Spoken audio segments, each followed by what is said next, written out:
Vamos a ir a Francia porque se cumple una década de los atentados contra la redacción de Charlie Hebdo. El 7 de enero de 2015, dos hombres vinculados con Al-Qaeda irrumpieron en la redacción de la revista satírica, donde perpetraron la matanza. Los hechos conmocionaron a gran parte del mundo que salió en defensa de la libertad de expresión, dado que los atacantes supuestamente actuaron en venganza por la publicación de viñetas representando a Mahoma, el último profeta del Islam. Para el análisis contamos con Fernando Vega Lugo, él es abogado y politólogo. Le doy la bienvenida a France 24 y empiezo preguntándole: los ataques contra Charlie Hebdo desencadenaron un estado de alerta y una fuerte tensión interna en Francia. ¿En qué medida supusieron un punto de inflexión en la sociedad y en la política francesa?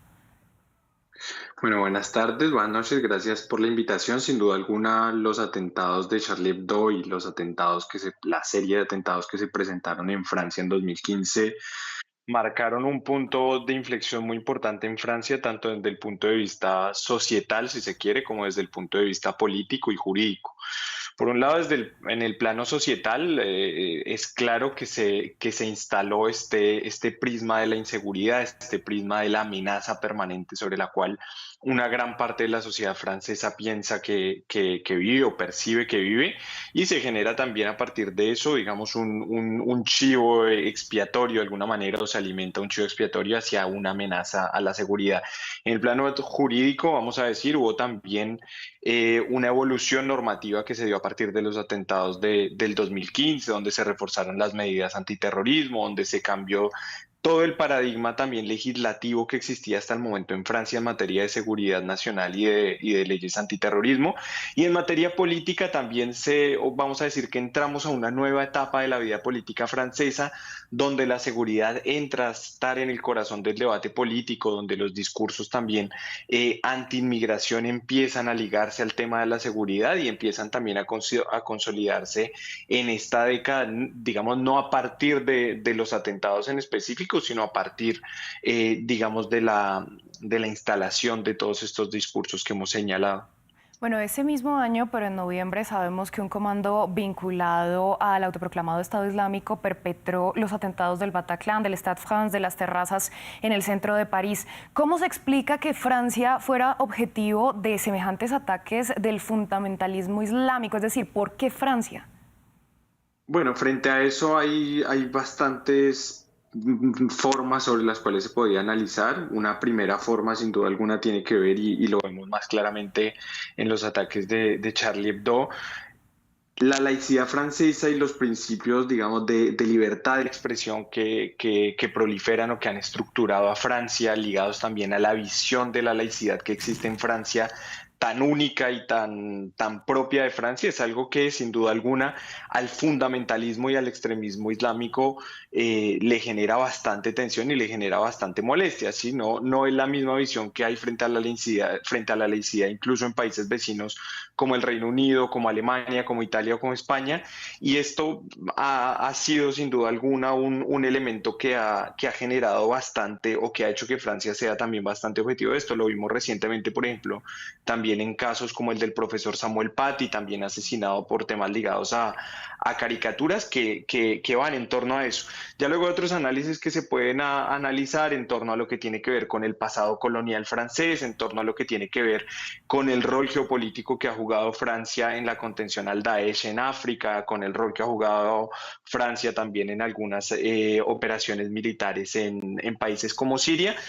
Así que creo que una sola explicación de por qué Francia más que otros países se queda corta, y creo que todos estos elementos se tienen que analizar en su conjunto, y cada caso, cada atentado también tiene sus particularidades, así como es claro que los atentados de Charlie Hebdo no tienen el mismo matriz o necesariamente la misma motivación que lo que tuvieron los atentados de noviembre del mismo año.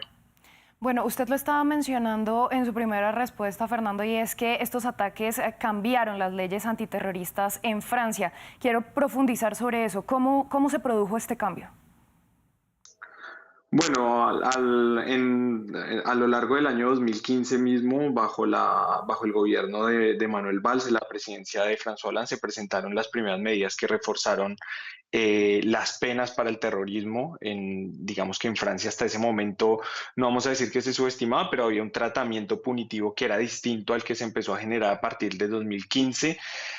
Hay varios hechos que, digamos, que resultan relativamente complejos, pero hemos visto, por ejemplo, que históricamente se ha asociado mucho el tema de la inmigración al terrorismo y realmente no hay un vínculo. Muchas de las personas que cometen los atentados terroristas son personas nacidas en Francia y en ese caso las leyes que existían hasta ese momento pasaban mucho por alto esos hechos, pasaban por alto, por ejemplo, la radicalización de estas personas que luego iban a participar en operaciones terroristas en otros países y los aumentos de penas que se generaron a partir de eso, sin duda alguna, vamos a decir que renovaron o incluyeron mucho más lo que sin duda alguna fueron los móviles de los atentados que se generaron en el año 2015. Así que digamos, los poderes o las facultades extraordinarias que tuvo la policía frente a la posibilidad de reaccionar a estos atentados eran armas o eran herramientas que antes de los atentados de noviembre no tenían y que a partir de toda esta evolución normativa finalmente pudieron tener y que bueno, que hoy generan también bastante polémica por la manera en la cual han sido utilizados en otro momento por fuera de los contextos propios del terrorismo. Le pregunto ahora por el día a día, por la actualidad. ¿Cuál es la percepción del peligro entre la sociedad francesa actualmente? Bueno, las estadísticas muestran que los franceses ven la seguridad como uno de los grandes problemas del país. Cuando los franceses encuestados ubican primero la salud y luego la seguridad como las grandes amenazas en el país. Sin embargo, la noción de seguridad es una noción bastante ambigua y depende de a quién se le pregunte qué se entiende por inseguridad. La mayoría, por ejemplo, de las mujeres a las que se les van a preguntar van a asociar la inseguridad, por ejemplo, con el hecho de salir a la calle a ciertas horas cuando está oscuro. La mayoría de los jóvenes la van a asociar, por ejemplo, bueno, a otro tipo de cosas, pero sí hay una cuestión ligada a la persistencia de la amenaza terrorista que se puede ver, por ejemplo, en la presencia a partir nuevamente del 2015 de fuerzas militares en las calles con algunas patrullas especiales que se crearon a partir del 2015 que antes no existían y que sí muestran que en efecto hay algo que cambió a partir de ese momento, algo que antes no había, una tensión que antes no existía y que sí se percibe, no sé si en el día a día, no creo que los franceses permanentemente piensen que puede haber un atentado, pero creo que lamentablemente hoy es algo que la sociedad francesa percibe que puede ocurrir en cualquier momento, por más que estadísticamente sea incluso menos de lo que podría llegar a pensar un francés promedio. El ministro del Interior, por ejemplo, hoy daba algunas cifras de atentados que fueron impedidos a lo largo del 2024. Realmente no fue un año en el cual no hubo grandes atentados, pese a que estaban los Juegos Olímpicos de por medio, donde había mucha tensión y donde en efecto había esta sensación permanente de miedo e incertidumbre por parte de la sociedad, pero que afortunadamente no se generó nada. Así que sí existe una tensión permanente en la sociedad francesa, que sí es alimentada también por algunos sectores políticos y que en efecto a veces se corresponde con hechos o con algunos ataques que tienen menor impacto, que no son los mismos ataques de Charlie Hebdo, que no son Sí. los mismos ataques donde son asesinadas decenas de personas, pero sí ataques esporádicos de una persona con un cuchillo que asesina a un profesor en una escuela, que hace un ataque en una iglesia, que se presentan de alguna forma regularmente, aunque insisto, con otra proporción que lo que hubo en el 2015.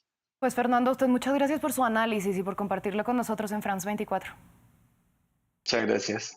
A ustedes gracias por su sintonía. Breve pausa y volvemos.